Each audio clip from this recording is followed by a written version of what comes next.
اب سنیے، حضرت عائشہ صدیقہ رضی اللہ تعالیٰ عنہا، جن سے متعلق ائمہ اہل سنت اس بات پر متفق ہیں کہ آدھا دین ہم نے ان سے سیکھا ہے، اگر متفق نہیں تو ایک بھاری تعداد کم سے کم ضرور یہ کہتی ہے۔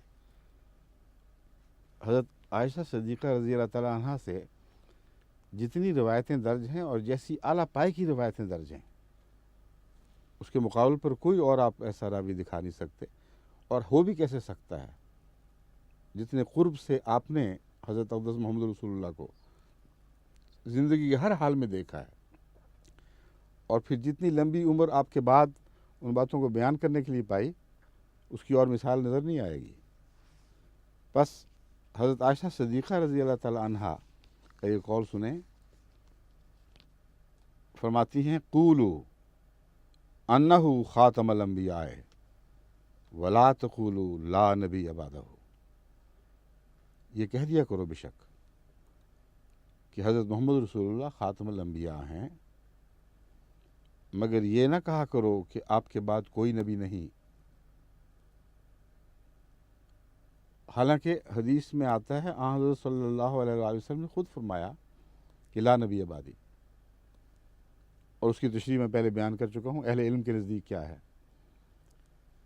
تو حضرت عائشہ صدیقہ رضی اللہ تعالیٰ عنہ حضور اکرم صلی اللہ علیہ وآلہ وسلم کے قول کے مخالف تو کچھ نہیں کہہ سکتی تھی، اس کی تشریح فرما رہی ہیں کہ جب تم کہتے ہو کہ لا نبی بعدی، تو ہو سکتا ہے عامت الناس اس سے غلط مطلب لیں، جو اعلیٰ اور عرفہ مرتبہ اور مقام ہے وہی بیان کیا کرو، اس کی ذیل میں جو باتیں آئیں گی انہ خاتم الانبیاء یا انہ خاتم النبیین۔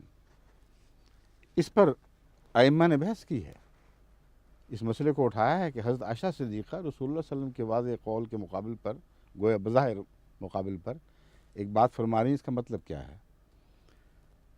الشیخ الامام حضرت ابن قتیبہ، جن کی وفات 267 ہجری میں ہوئی، فرماتے ہیں لیس ھذا من قولھا ناقضا یقول بقول النبی صلی اللہ علیہ وسلم لا نبی بعدی لأنہ اراد لا نبی بعدی ینسخ ما جئت بہ۔ تعویل مختلف الاحادیث صفحہ 236، کہ حضرت عائشہ رضی اللہ تعالی عنہا کا یہ قول کہ حضرت اقدس محمد رسول اللہ نے کے فرمان لا نبی بعدی کا یہ قول حضرت محمد رسول اللہ کے اس فرمان لا نبی بعدی کے مخالف نہیں ہے، جیسے بعض جاہل عامت المسلمینوں میں سے بعض لوگ یہ سمجھ سکتے ہیں، کہتے ہیں ہرگز مخالف نہیں ہے، کیونکہ حضور کا مقصد اس فرمان سے یہ ہے۔ اب یہ بھی دیکھیں نا، عارف باللہ ایک بزرگ حضرت عائشہ کے قول کو پھر اہمیت نہیں دیتا، اس کے بعد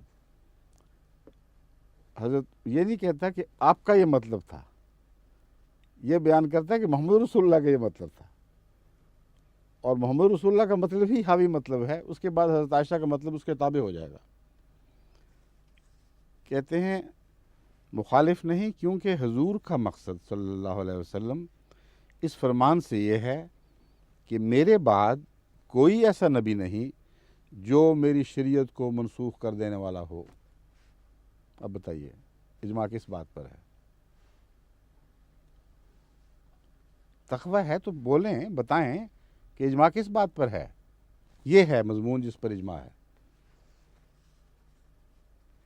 پھر بر صغیر پاک و ہند کے مشہور محدث اور عالم حضرت امام محمد طاہر، وفات 1578 عیسوی یا 986 ہجری، اس حضرت عائشہ صدیقہ رضی اللہ تعالیٰ عنہ کے اسی ارشاد کی تشریح میں اپنی کتاب مجمع البحار میں لکھتے ہیں ھذا ناظر الی نزول عیسیٰ وھذا ایضا لا ینافی حدیث لا نبی بعدی لأنہ اراد لا نبی ینسخ شرعہ۔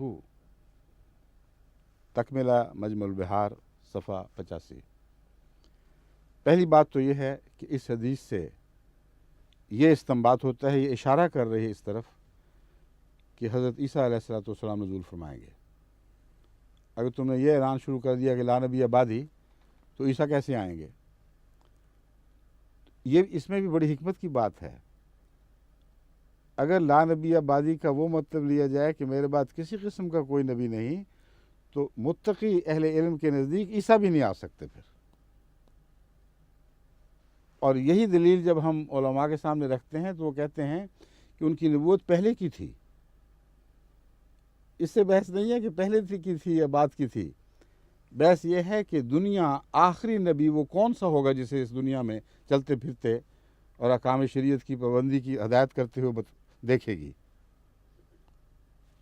آخری زمانے کے موت کے لحاظ سے گنا جاتا ہے، نہ کہ پیدائش کے لحاظ سے۔ اولیت پیدائش کے لحاظ سے دیکھی جاتی ہے۔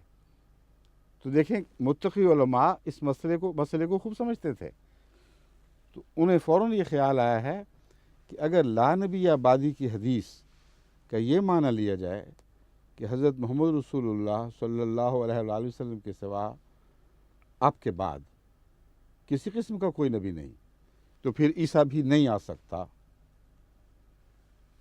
تو حضرت عائشہ صدیقہ کا مطلب یہ ہے، یہ نہ کہو ورنہ پھر عیسیٰ بھی نہیں آئے گا، یہ بیان فرما رہے ہیں۔ لیکن کہتے ہیں صرف یہ مطلب نہیں، وَهَذَا أَيْضًا لا ينافی حدیث لا نبی بعدی، علاوہ ازیں حدیث لا نبی بعدی کے مخالف ہے ہی نہیں۔ یہ قول بے وقوفی ہوگی اگر اسے اس کے مقابل پر رکھو گے۔ کیوں؟ لِأَنَّهُ أَرَادَ لا نبی ينسخ شرعہ، اس لیے کہ حضرت اقدس محمد رسول اللہ صلی اللہ علیہ وآلہ وسلم کا ارادہ اس مضمون سے، اس سے یہ بیان کرنا تھا کہ کوئی ایسا نبی نہیں آ سکتا جو آپ کی شریعت کو منسوخ کر دے۔ بتائیے جی اب کس بات پر اجماع ہے جو بڑھتے ہی چلا جا رہا ہے؟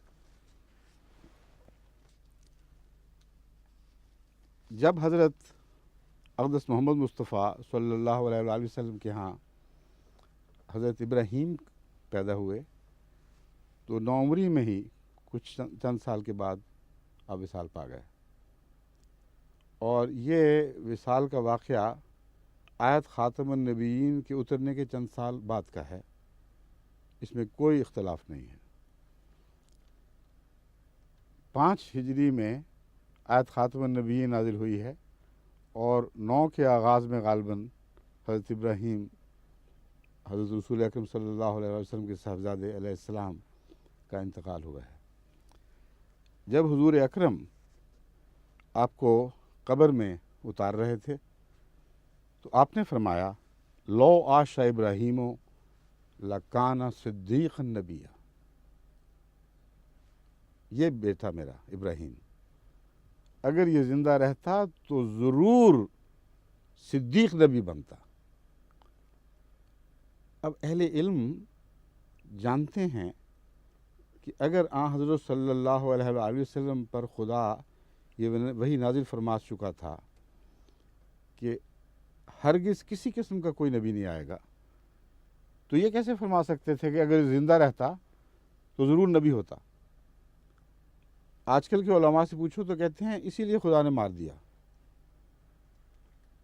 کہ کہیں نبی نہ بن جائے۔ یہ تو تمہاری عجیب و غریب تعویل ہے۔ اللہ تعالیٰ کے قرآن سے ثابت ہے ایسے لوگوں کو تو مار دیتا ہے کہ وہ بد نہ ہو جائیں احسان کے طور پر ان کے نیک ماں باپ کی خاطر، لیکن نیک نہ ہو جائے یا کوئی مرتبہ نہ پا جائے، کوئی زبردستی نبوت چھین سکتا تھا اللہ سے، اس لیے خدا نے مار دی۔ کیسی عجیب بات ہے۔ لیکن سنیے، ابھی میں اس مضمون کو ختم نہیں کر رہا۔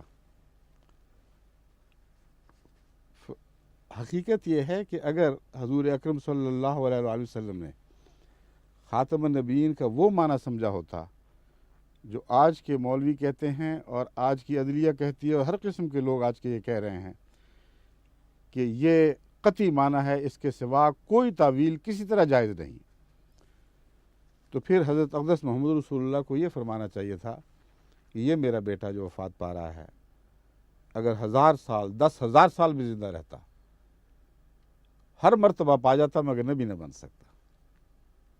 کیونکہ خدا مجھے بتا چکا ہے میرے بعد کوئی نبی نہیں.